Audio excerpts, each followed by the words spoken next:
Let's start off by talking about plants and nature. Do you have any plants at home?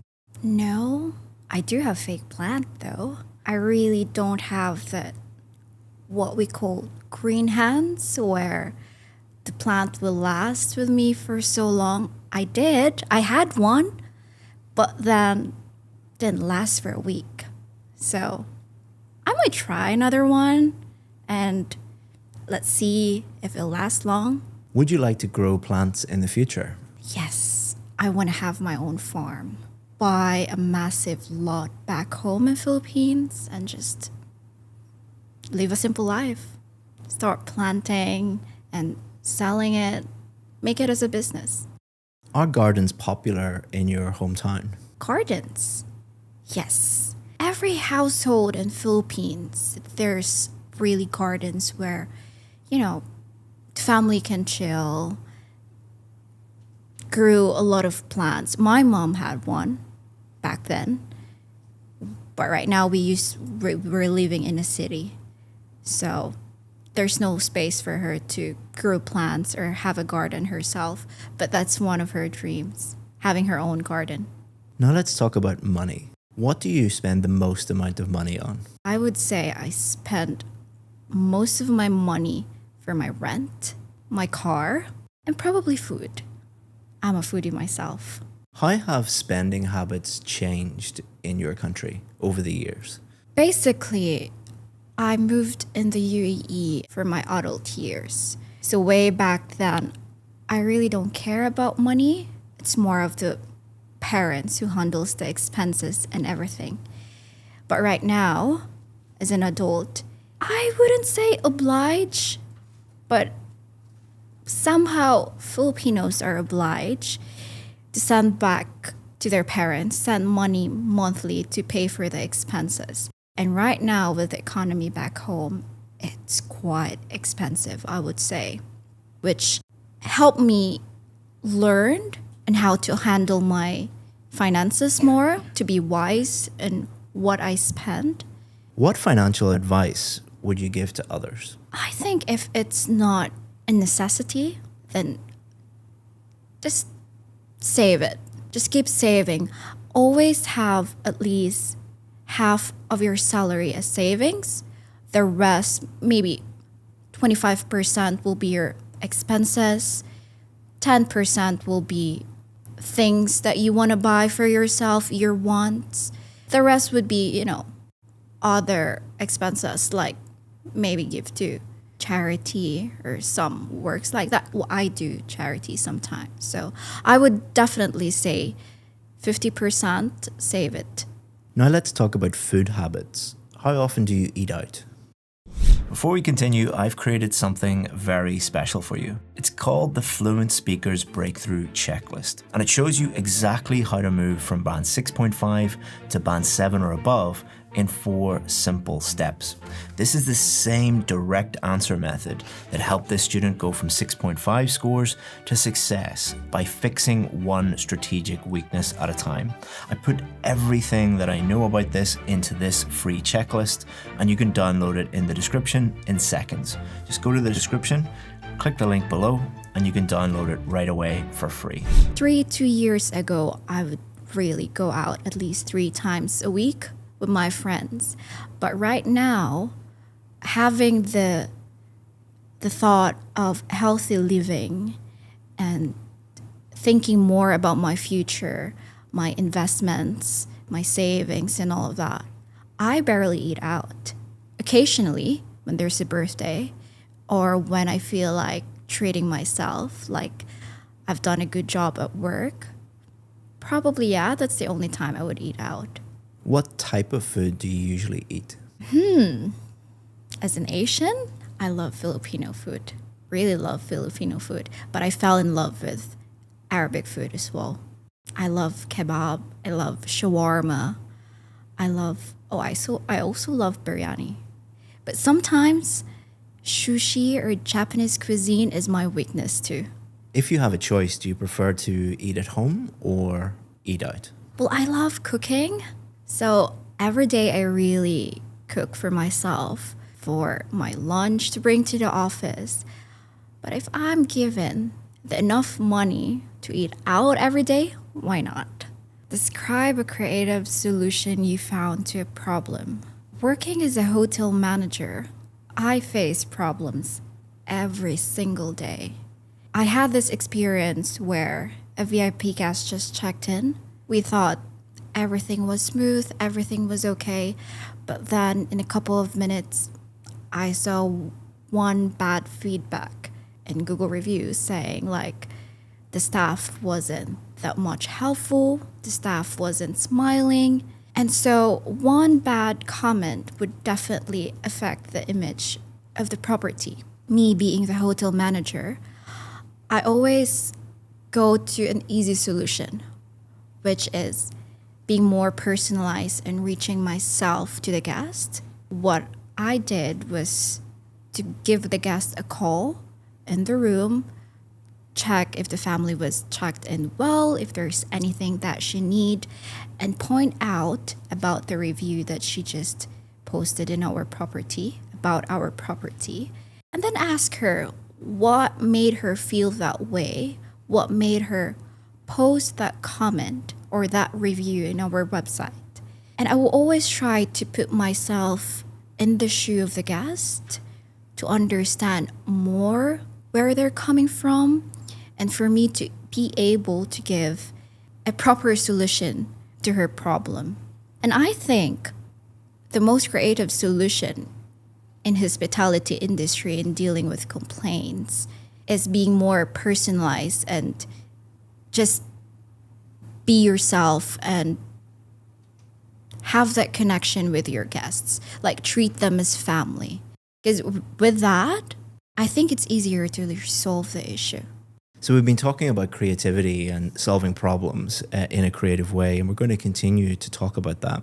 Let's talk about innovation. Why are some people more creative than others in solving problems? I think some people got a critical thinking skills. Some people are just happy-go-lucky. Like, let's see what happens. They always have this thought like, let's wait until the problem comes. What role should creativity play in education? I think it gives a very big impact, especially to students. It helps these individuals know what they really want in life, and it helps express what they feel. For example, I used to be a dance troupe member, and I was also in theater back then. So for me, dancing is an art. And I think it's a perfect way of expressing myself. Now let's talk about creativity in the workplace. How can companies encourage creative thinking? I think a lot of companies are involved in these things these days. Back then, you go to the office, to your 9-hour job, same cycle every day. But then, right now, these days, people are more vocal about their thoughts, how to improve a company policy, and how to improve the workplace. I think the company should really listen to their employees. That way, the employees would put out their creative side, which could also give benefit to the company. And finally, how important is creativity in today's job market? It's very important. It's because you have a lot of competitors out there.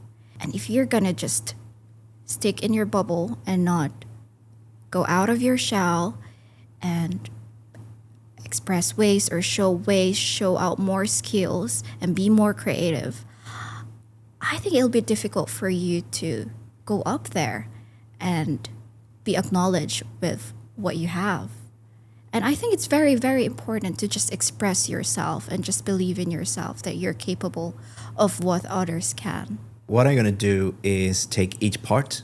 We're going to talk about strategies and tactics for part 1, 2, and 3 and how you could improve that.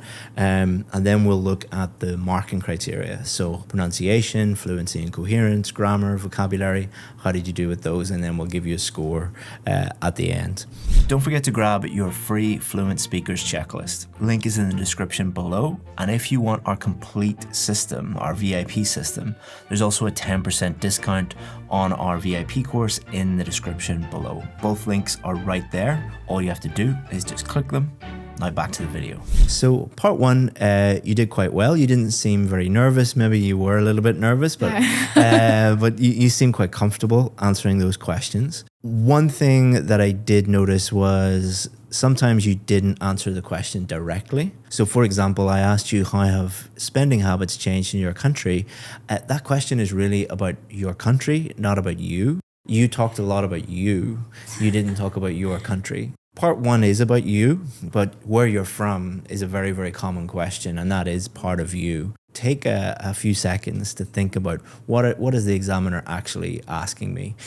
You didn't do it for every answer, but on test day, you might be super nervous. A tactic that a lot of students use is just, I call it the shotgun method, which is just spray information related to that general topic and hope they hit something.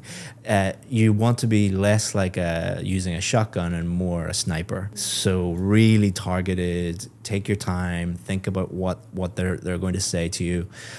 If you're unsure, you can always say, can you repeat the question? Or ask them, for example, with that one, how have spending habits changed in your country? You could ask them to clarify what some of the words mean or what exactly, and they might paraphrase it or phrase it in a different way. You could also use some fillers. For example, that's not something I've thought about before, or that's an interesting question. Let me think about that. Or, I've never really thought about that before. It just gives you a little bit of time. Yeah. You wouldn't want to do that for every, what's your name? That's an interesting question. Believe me, that has happened. But it just gives you that little bit of time to think. Another thing that you did was I asked you about food, and you listed like every single type of food available. Again, that's not a huge problem for one question, but a lot of students will do that for the majority of questions that they get. What season do you like? Well, I like spring, and I like summer, and I like winter, and I like autumn. That is not an answer, that is a list. Yeah. Because the examiner wants you to show different things. For example, can you construct a full sentence? Can you use different tenses, different grammatical structures? So just listing stuff is you're limiting yourself to just a bunch of words instead of really developing it out into a full answer. So for part 1, I would say, listen to the question, really focus on that. And I would use the strategy of think, directly answer the question right away, and then develop it. I'm not saying this for every student that is Asian, but a lot of people from that part of the world have been taught to not give direct answers and not be very direct. Yes. And to kind of beat around the bush, not really That's hone so in. true. That's not a criticism. That's not saying that's bad. But it's just part of your culture, especially with teachers in education, to not say, this is exactly how I feel about that. That can cause problems on test day, because you'd say, well, there's this thing that's kind of associated with the answer and this thing that's kind of related to the answer, and you never really answer the question. What often happens is, because the examiner has to ask you so many different questions in part 1, they'll stop you and they'll move on to the next question, and you haven't answered it yet. The Philippines is known for having high levels of English, but often scores can be quite low. That's one of the problems. And I'll talk about other problems really specifically for Filipinos, but it's related to a lot of people. That is one of the issues, is just not answering the question. Part 2, similar. Like part 1, your fluency is great, but the thing you need to remember about fluency is connected to something called coherence. So fluency is, are you talking naturally at a natural pace without too many ums, too many ahs, too many pauses?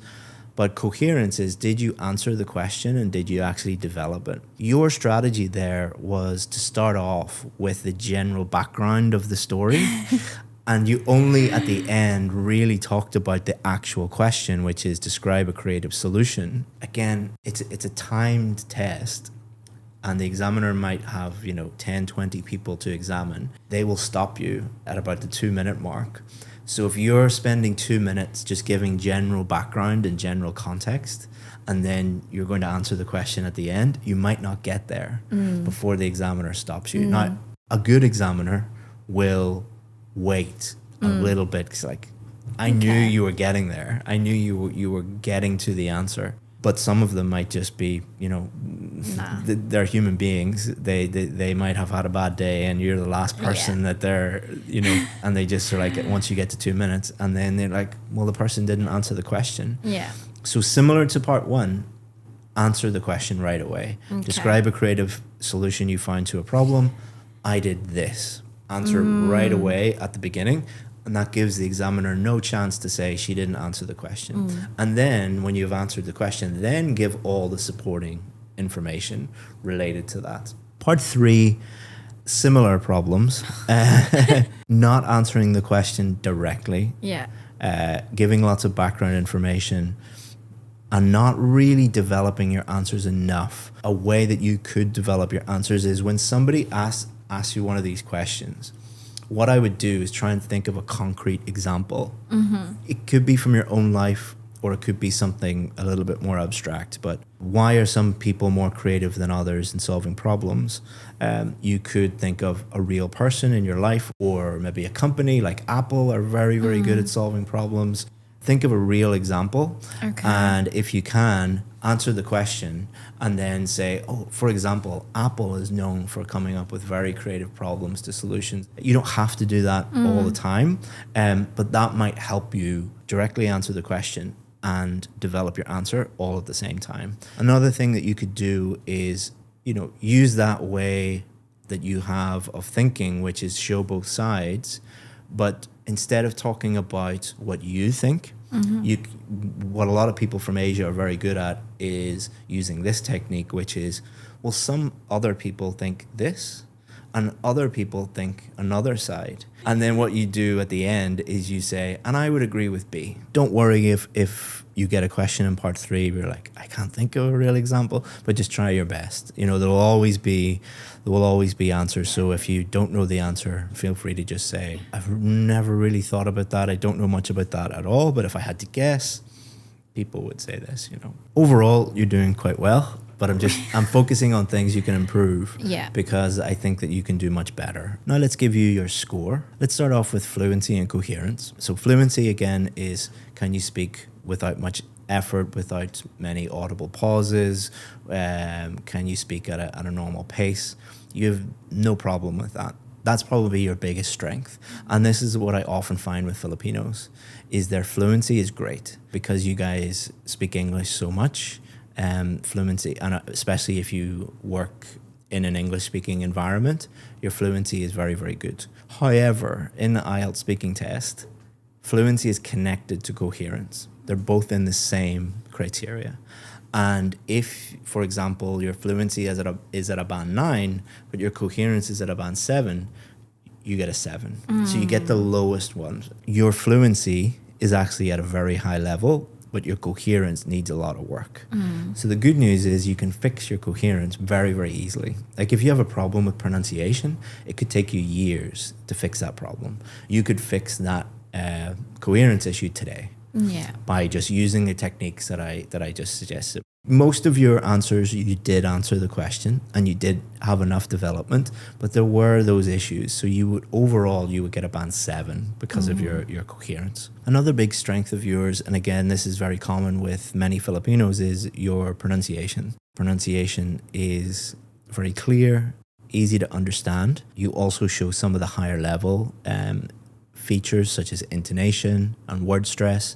However, you can fix this problem very, very easily, so don't worry about it. Sometimes maybe it's to do with nerves, but you speak inside your mouth at the back of your throat a little bit sometimes. The main thing that the examiner is thinking about is, can I understand everything that she says? Or are there times when I really have to focus on what you're saying because I'm struggling a little bit? It's causing difficulty for it. So 99% of the time, no difficulty at all, but I'm very close to you. But sometimes you're just speaking at the back of your throat a little bit, and it's not a pronunciation issue. I think it's a confidence issue. That is causing me sometimes to really think about what you're saying. It's causing a little bit of difficulty. So you wouldn't be able to get one of the top bands for pronunciation because of that. All you have to do is just pretend that you're speaking to that back wall, not me.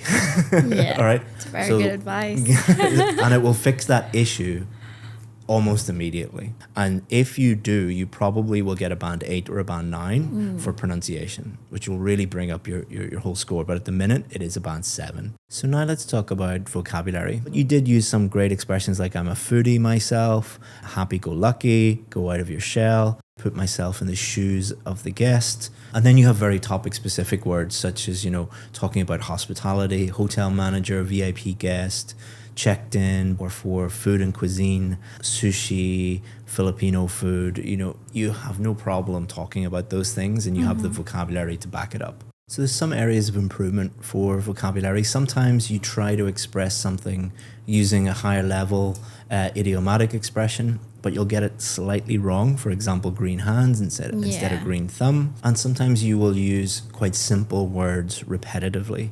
Like, I really like this, or I really love this, or I think this, I think that.